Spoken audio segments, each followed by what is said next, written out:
कक्षा 12वीं, विषय मनोविज्ञान, चैप्टर नंबर 9, संगठनात्मक मनोविज्ञान। दोस्तों, इस चैप्टर का यह 5वां वीडियो है, जिसमें हम बात करेंगे कर्मचारियों की पसंदगी के तरीकों की। प्रिय छात्रों, आज के इस विज्ञान एवं तकनीकी के युग में विविध कार्य करने के तरीके और असरकारकता में बहुत सारे परिवर्तन होते रहते हैं। पहले के जमाने में शिक्षा को ही कार्य की सफलता का आधार माना जाता था, जबकि आज सिर्फ शिक्षा से काम चलता नहीं है। डिग्री के साथ साथ कौशल्य भी चाहिए। उसके साथ साथ कर्मचारियों की काम करने की वृत्ति, उनका व्यक्तित्व, उनकी विविध मनोशारीरिक और मनोसामाजिक शक्तियां, यही नहीं उनका कार्य करने का तरीका, ऐसी बहुत सारी चीजें आज नए जमाने में उसकी सफलता और प्रगति पर असर करते हैं। यानी आज के समय में सिर्फ शिक्षा ग्रहण कर लेने से काम चलने वाला नहीं है। उसके साथ साथ लोगों में कुछ न कुछ कौशल भी होना आवश्यक है और उसके साथ साथ एक विशेष व्यक्तित्व को विकसित करना पड़ेगा। कार्य करने के नए नए तरीके सीखने पड़ेंगे, तभी किसी भी कार्य में व्यक्ति सफल हो सकता है। और इसीलिए आज के जमाने में सिर्फ डिग्री से किसी को भी नौकरी नहीं मिलती। यानी कि कर्मचारियों की पसंदगी के लिए कुछ और भी चीजें चाहिए। तो कर्मचारियों की पसंदगी किस तरीके से की जाती है, आइए उसको समझते हैं। कर्मचारियों की पसंदगी के लिए 4 पद्धतियां हैं: आवेदन पत्र, मुलाकात, लिखित परीक्षण और कर्तृत्व परीक्षण। दोस्तों, आज के इस आधुनिक युग में कर्मचारियों की पसंदगी के लिए इन 4 में से कभी कभी 1, कभी 2, कभी 3 और कभी कभी चारों प्रकार की पद्धतियों का उपयोग किया जाता है और तभी कर्मचारी को पसंद किया जाता है। तो आइए अब हम इन चारों पद्धतियों को विस्तार से समझते हैं। कर्मचारियों की पसंदगी का सबसे पहला तरीका है आवेदन पत्र। दोस्तों, हम देखते हैं कि सामान्य रूप से अखबार और अन्य तरीके से विज्ञापन देकर आवेदन पत्र मांगा जाता है। इसके अलावा आज के वर्तमान समय में ऑनलाइन आवेदन पत्र भी मांगे जाते हैं। तो उस व्यवसाय में रुचि रखने वाले, वैसा कौशल रखने वाले लोग आवेदन पत्र भरते हैं और व्यक्ति द्वारा भरे गए आवेदन पत्र के माध्यम से प्राप्त होने वाली सूचना के आधार पर उसको मुलाकात के लिए बुलाया जाता है। सामान्य रूप से आवेदन पत्र में उम्मीदवार की व्यक्तिगत जानकारी होती है, जैसे कि उसका नाम, पता, उम्र, जाति, उसका संपर्क नंबर, ईमेल एड्रेस और शैक्षिक योग्यता। और अगर कार्य अनुभव है तो अनुभव और विशिष्ट बातें। इन सारी बातों को आवेदन पत्र में प्रस्तुत किया जाता है। आवेदन मांगने वाले आवेदन पत्र के द्वारा व्यक्ति का पूर्व इतिहास और उसकी कार्य क्षमता के बीच में संबंध प्रस्थापित करते हैं और उसके आधार पर तय करते हैं कि इस व्यक्ति को मुलाकात के लिए बुलाया जाए या नहीं। 1957 में स्क्रॉल के द्वारा बिक्री अधिकारियों के लिए आवेदन पत्र तैयार करने के लिए अभ्यास किया गया था और तब से यह आवेदन पत्र की प्रणाली चल रही है। तो विज्ञापन के द्वारा आवेदन पत्र मंगवाना, आवेदन पत्रों के माध्यम से व्यक्ति के बारे में जानकारी प्राप्त करना और उसकी योग्यता और कार्य क्षमता को देखकर उसे मुलाकात के लिए बुलाना। इस प्रकार आवेदन पत्र कर्मचारियों की नियुक्ति के और पसंदगी के लिए एक महत्वपूर्ण पद्धति है। दूसरी पद्धति है मुलाकात। दोस्तों, मुलाकात का अर्थ है 2 या 2 से अधिक व्यक्तियों के बीच आमने सामने बातचीत। तो जब 2 या 2 से ज्यादा लोग मिलकर आपस में आमने सामने बात करते हैं तो उसे मुलाकात कहा जाता है। कर्मचारियों की पसंदगी के लिए भी ये अति महत्वपूर्ण पद्धति है। मुलाकात पद्धति के द्वारा कर्मचारियों को पसंद करना एक अति प्रचलित पद्धति है। मुलाकात पद्धति का सही उपयोग एक विशेष अनुभवी व्यक्ति द्वारा तटस्थ रूप में किया जाता है और उसके आधार पर व्यक्ति की पसंदगी या नापसंदगी का निर्णय किया जाता है। यही नहीं, उसकी कार्य की सफलता का पूर्वानुमान भी इसके द्वारा किया जा सकता है। मुलाकात पद्धति की सफलता का आधार मुलाकात लेने वाले व्यक्ति की योग्यता पर निर्भर होता है और इसीलिए कर्मचारियों की पसंदगी और नियुक्ति के लिए ज्यादा अनुभवी लोगों को ही मुलाकात के लिए पसंद किया जाता है। मुलाकात में मुलाकात लेने वाला और मुलाकात देने वाला दोनों पक्ष एक दूसरे का प्रत्यक्षीकरण करते हैं। मुलाकात पद्धति में व्यक्ति लक्षिता का डर रहता है और इसीलिए कभी कभी व्यक्ति लक्षिता न आ जाए, इसके लिए एक से ज्यादा लोगों द्वारा मुलाकात लेकर सर्वानुमत से कर्मचारी की पसंदगी की जाती है। इस प्रकार मुलाकात भी कर्मचारियों की पसंदगी की एक महत्वपूर्ण पद्धति है। कर्मचारी की पसंदगी की तीसरी पद्धति है लिखित परीक्षण। व्यक्ति से आवेदन पत्र मांगा जाता है।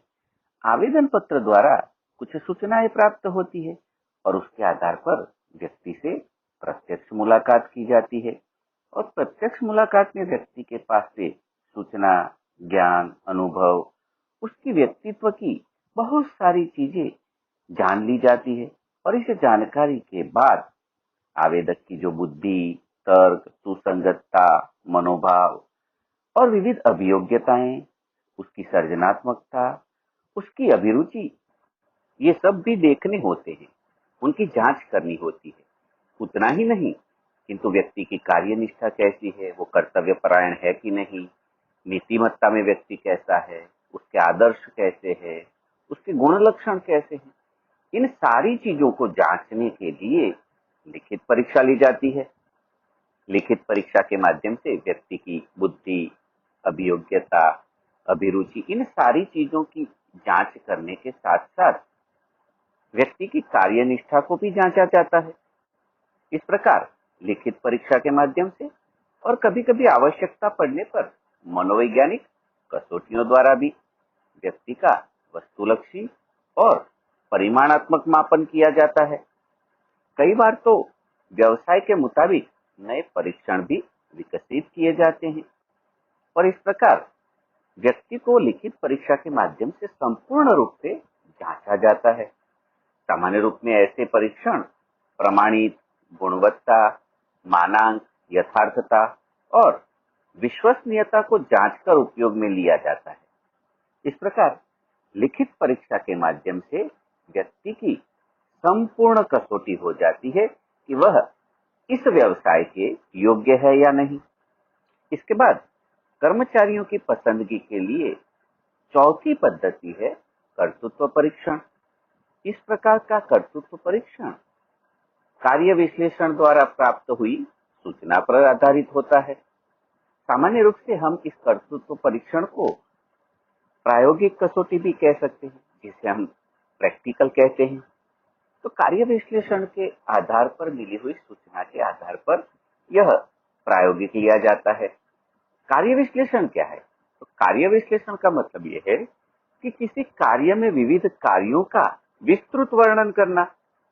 कार्य विश्लेषण में कार्य करने के लिए जरूरी कार्य कुशलताएं, क्षमताएं, मनोभाव और उस कार्य को करने की जरूरी अभिरुचि एवं योग्यताओं का स्तर तय किया जाता है, क्योंकि व्यक्ति को जो कार्य सौंपा जाता है वह कितनी त्वरितता से करता है, उसमें उसकी गलतियां कितनी होती है, वह कितना जान डालकर वह कार्य करता है, ऐसी बहुत सारी चीजों को परखा जाता है, जांचा जाता है। कर्तृत्व परीक्षण व्यक्ति को दिए गए कार्य में वास्तविक रूप में हो रहे व्यवहार का आईना होता है। अर्थात व्यक्ति को जब यह कार्य सौंपा जाएगा तो वह किस प्रकार से उस कार्य के साथ जुड़ेगा, कैसे वह कार्य करेगा, वह देखा जाता है। दोस्तों, इस कर्तृत्व परीक्षण की भी दो पद्धतियां हैं। दो प्रकार से कर्तृत्व परीक्षण लिया जा सकता है। पहली पद्धति है कार्य निदर्शन और दूसरी पद्धति है मूल्यांकन केंद्र। कार्य निदर्शन का मतलब यह है कि जिस प्रकार की परिस्थिति में व्यक्ति को कार्य करना होता है, ऐसे ही स्वरूप का सर्जन किया जाता है और जो उम्मीदवार होता है उसे उस परिस्थिति में कार्य करना होता है और उसका निरीक्षण किया जाता है और इस प्रकार से वह व्यक्ति मूल कार्य की परिस्थिति में किस प्रकार से कार्य करेगा उसका अनुमान किया जाता है। उदाहरण के रूप में समझें तो मान लीजिए कि ऑफिस काम के लिए क्लर्क की पसंदगी करनी है, तो व्यक्ति को ऑफिस की परिस्थिति जैसे कि टेबल, कुर्सी, कागज, file, stamp, pen, pencil, computer ऐसी बहुत सारी चीजों के साथ जोड़ दिया जाता है। वहां कंप्यूटर भी होता है और व्यक्ति को तरह तरह के काम बताए जाते हैं कि भाई कंप्यूटर पर टाइप करो, स्टेपलर लगाकर एक पोस्ट भेजना है, कुछ कागजों को फाइल करना है। तो ऐसे तरह तरह के छोटे छोटे कार्य सौंपे जाते हैं। तब वह व्यक्ति उस काम में कितना समय लेता है, सारे कार्य कैसे करता है और उस कार्य में उसकी कहां कहां कैसी कैसी कितनी गलतियां होती है, इन सारी चीजों को जांचा जाता है और उसके आधार पर तय किया जाता है कि वह इस कार्य के लिए तैयार है कि नहीं, वह इस कार्य को कर पाएगा कि नहीं। तो ये हुई कर्तृत्व परीक्षण की पहली पद्धति, जिसमें कर्मचारियों की पसंदगी की जाती है। कर्तृत्व परीक्षण की दूसरी पद्धति है मूल्यांकन केंद्र। ये पद्धति व्यवस्थापक की पसंदगी के लिए उपयोग में ली जाती है। इसमें व्यवस्थापक उम्मीदवारों के सामने वास्तविक परिस्थिति का निर्माण किया जाता है। यही नहीं, उनके साथ स्वाध्याय, चर्चाएं, व्यवस्थापन खेल, निर्णय लेने के खेल ऐसी तरह तरह की प्रवृत्तियों के द्वारा व्यवस्थापक के लिए जो उम्मीदवार होते हैं उनका मूल्यांकन किया जाता है और इस प्रकार परखा जाता है कि यह व्यक्ति व्यवस्थापन कार्य करने योग्य है कि नहीं, उसकी व्यवस्थापन करने की क्षमता है, निर्णय लेने की क्षमता है, वह दूसरे लोगों से प्रत्यायन किस प्रकार करता है, इन सबको देखा जाता है। इस मूल्यांकन केंद्र पद्धति के द्वारा उम्मीदवार की क्षमता के द्वारा निर्णय कुशलता, व्यवस्थापन शक्ति, लोगों के साथ सहकार युक्त वातावरण बनाकर काम निकलवाने की कला, इन सारी बातों का मूल्यांकन किया जाता है और उसके आधार पर उस व्यक्ति का व्यवहार कैसा है यह भी देखा जाता है। यह पद्धति उनकी सफलता के विषय में पूर्वानुमान करने के लिए भी उपयोगी होती है। इस पद्धति के माध्यम से व्यक्ति व्यवस्थापक के रूप में सफल होगा या नहीं, यह पता चलता है। यहाँ कर्मचारियों की पसंदगी एवं नियुक्ति का मुद्दा पूर्ण होता है। मैं आशा करता हूँ कि आपने इसे अच्छे से समझा होगा। आज इतना ही। नमस्कार। सबका मंगल हो।